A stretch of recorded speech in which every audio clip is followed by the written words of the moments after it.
Good morning बच्चों, चलिए शुरू करते हैं आज की क्लास। कल हमने डेथ ऑफ ए पार्टनर वाला पॉइंट किया था जिसमें हमने प्रॉफिट निकाला था उस टाइम तक जब जो है एक पार्टनर की डेथ होती है, ठीक है, उसका शेयर वो हमने उसको दिया था। तो यहाँ पे दो मेथड थे प्रॉफिट कैलकुलेशन के। पहला था on the basis of time और दूसरा है on the basis of sale. तो on the basis of time हमने कल कर लिया था क्वेश्चन। आई होप कि आपके क्वेश्चन सोल्व हो गए होंगे। अब हम सेकंड पॉइंट करते हैं आज ऑन टर्नओवर या फिर सेल बेसिस। टर्नओवर सेल को ही कहते हैं जो पूरे साल में कंपनी की सेल होती है, ठीक है। तो इस केस में हमने क्या करना है, हम ये देखना है कि पिछले साल फर्म को कितनी सेल हुई थी और उस सेल के ऊपर कितना लाभ होता है। जैसे कि मान लो अगर फर्म 2 लाख की सेल करती है, ठीक है, पूरे साल में उसको लाभ होता है 30,000। तो फिर हम ऐसे इसके ना रेशियो निकाल लेते हैं कि 2 लाख के ऊपर 30,000 लाभ हो रहा है।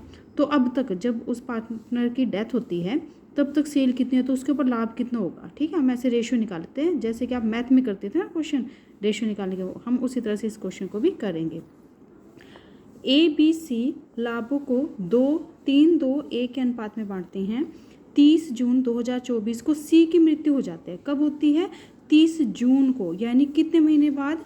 अप्रैल, मई, जून, ठीक है। तो 3 महीने बाद। तो हमें 3 महीने का यहाँ पे प्रॉफिट कैलकुलेट करना है। खाते प्रतिवर्ष 31 मार्च को बंद किए जाते हैं। 31 मार्च 2024 को समाप्त वर्ष की बिक्री 6 लाख रुपए है, यानी कि पिछले साल की हमारी जो सेल हुई है वो कितनी है? 6 लाख रुपए हुई है। और 1 अप्रैल 2024 से 30 जून तक और इस साल 30 जून तक 2,40,000 की बिक्री हुई है, ठीक है। ये पिछले साल पूरे साल की बिक्री हमें दे दी है और ये अब तक जून के महीने तक 2,40,000 की बिक्री हमें दे दी है। 31 मार्च 2024 को समाप्त वर्ष का लाभ 30,000 रुपये था। अब देखो, पिछले साल हमने सेल की 6 लाख की और हमें लाभ हुआ 30,000, ठीक है।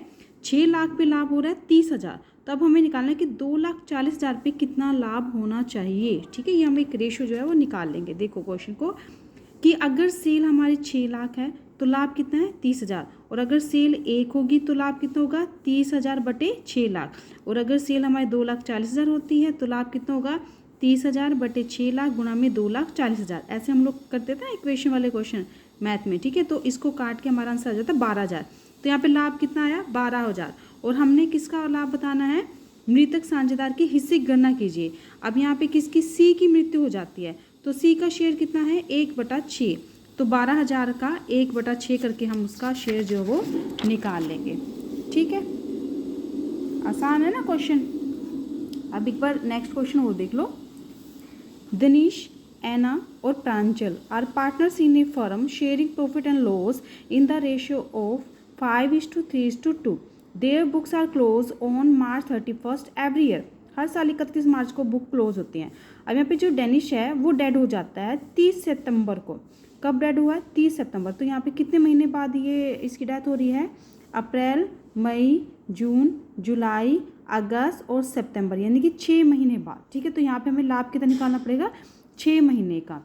अब इस क्वेश्चन में पहले देख लो कि करना क्या। पास नेसेसरी जनरल एंट्री, हमें सिर्फ एंट्री करनी है, ठीक है। His share of capital 5 lakh along with his share of goodwill. अब यहाँ पे से कैपिटल कितनी है? 5 लाख। और इसकी गुडविल कितनी है?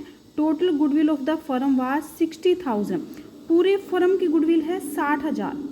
और हमने किसकी देखनी? डेनिश की। तो डेनिश का शेयर कितना है? 5/10। तो इसका 5/10 करेंगे यानी 10 का आधा। तो यहाँ पे 60,000 का आधा कर दो, कितना हो जाएगा? 30,000, ठीक है। कितना हो जाएगा? 30,000 गुडविल। तो अब हमें 30,000 को दोनों पार्ट्स में बांटना और गुडविल की एंट्री करनी है। Ena debit, Pranjal debit to Dinesh. 30,000 को इनकी हम जो है यहाँ पे गेनिंग रेशियो बांट देंगे 3:2, ठीक, क्योंकि ये रिटायर हो रहा है, न्यू रेशियो दे नहीं रखी है। तो आपको इसको ऐसे ही करना पड़ेगा। जो जिसकी डेथ होती है उसको आप हटा दोगे और जो बाकी रेशियो बचेगा 3:2 वो ऐसे ही रहेगी, ठीक है। तो इनकी न्यू प्रॉफिट शेयरिंग रेशियो बांटेंगे 3 और 2 के अनुपात में, ठीक है। नेक्स्ट है his share of profit up to his date of death on the basis of sale. Sale के बेस पे जो प्रॉफिट था ना उसकी डेथ तक, ठीक है, टिल डेट ऑफ डेथ। तो उसके हमें कैलकुलेशन करना on the basis of sale. यहाँ पे देखिए लाइन दे रखी है, या तो टाइम के बेस पे होगा तब भी वो हमें बता देंगे और सेल के बेस पे तब भी वो हमें जो है क्वेश्चन में ही बता रहे हैं। Sale for the year ended March 31, 2019, यानी पिछले साल की जो हमारी सेल है वो है 2 लाख रुपये। And profit for the same year was 10% on sale और उस साल हमें प्रॉफिट कितना होता था 10%, ठीक है, 2 लाख का 10% यानी कि 20,000 हमें प्रॉफिट होता था। Sale show a growth trend of 20%। अब सेल क्या दिखा रही है, ग्रोथ ट्रेंड दिखा रही है, ठीक है, यानी हर साल सेल हमारी 20% बढ़ रही है। पिछले साल 2 लाख सेल हुई, तो इस बार कितनी सेल होगी, इसका 20% बढ़ा दो, 2 लाख का 20% कितना हो जाएगा 40,000। तो इस बार हमारी सेल कितनी होगी 2,40,000। ये सेल कब तक की है, पूरे साल की सेल है ये, ठीक है। And percentage of profit earning is reduce by 1%। और जो प्रॉफिट है वो 1% कम हो जाता है। पिछले साल प्रॉफिट था 10%, इस बार प्रॉफिट कितना हो जाएगा 9%, 1% रिड्यूस। अब ध्यान से समझो इसको, सेल कितनी होगी 2,40,000, ठीक है, और प्रॉफिट कितना हो गया 1% कम हो जाएगा। प्रॉफिट कितना हो जाएगा 1% कम, यानी पहले 10% था, अब कितना हो गया 9%। ये पूरे साल का है, ठीक है। और हमें कितना निकालना है, हमें निकालना है 6 महीने का, ठीक है। क्वेश्चन समझ में आया, एक बार दोबारा से रिपीट कर रही हूँ, देखो 2,40,000 सेल पिछले साल 2 लाख थी, इस बार 20% बढ़ गई, तो 20% 40,000 इसमें बढ़ा दो तो 2,40,000 होगी। और प्रॉफिट कितना हो गया 1% कम हो जाता है, तो 10% था, अब कितना हो गया 9%, 9/100। और हमें निकालना है कितना 6 महीने का, तो 6/12, ठीक है। तो जो सेल प्रॉफिट आती है वो हमारे इसमें निकल जाएगा। और एंट्री क्या होगी, एक बार यहाँ पे नीचे कैलकुलेशन देख लो, यहाँ पे 2,40,000 का 9% गुणा 6/12, तो 10,800 हमारा क्या आ जाता है, प्रॉफिट आ जाता है, ठीक है। और इसमें से ये तो पूरी फर्म का प्रॉफिट है ना, हमें निकालना है किसका, सिर्फ डेनिश का शेयर निकालना है, तो इसका 5/10 हम लोग करेंगे, जो इसकी रेशियो है, तो कितना आ गया 5400 आ गया, ठीक है। तो profit and loss suspense account debit to Danish capital 5400, ये हमारी प्रॉफिट की जो है एंट्री हो जाती है। अभी कह रहा half the amount was paid to Danish executor immediately. जो डेनिश का एग्जीक्यूटर है उसने को हमने इमीडिएटली ही, यानी तभी उसी टाइम पे हमने उसकी पेमेंट कर दी, लेकिन हाफ की पेमेंट की है। अब हम लोग देखेंगे किसको हमें कितनी पेमेंट करनी है। 5 लाख कैपिटल थी, 30,000 उसकी गुडविल की, तो 5,30,000 और 5400 मिलेगा उसका प्रॉफिट, तो टोटल अमाउंट कितनी देनी है 5,35,400, ठीक है। तो पहले उसको ड्यू करेंगे, यानी हमने रिकॉर्ड किया कि उसको हमने ये देनी है, Danish capital account debit to Danish executor.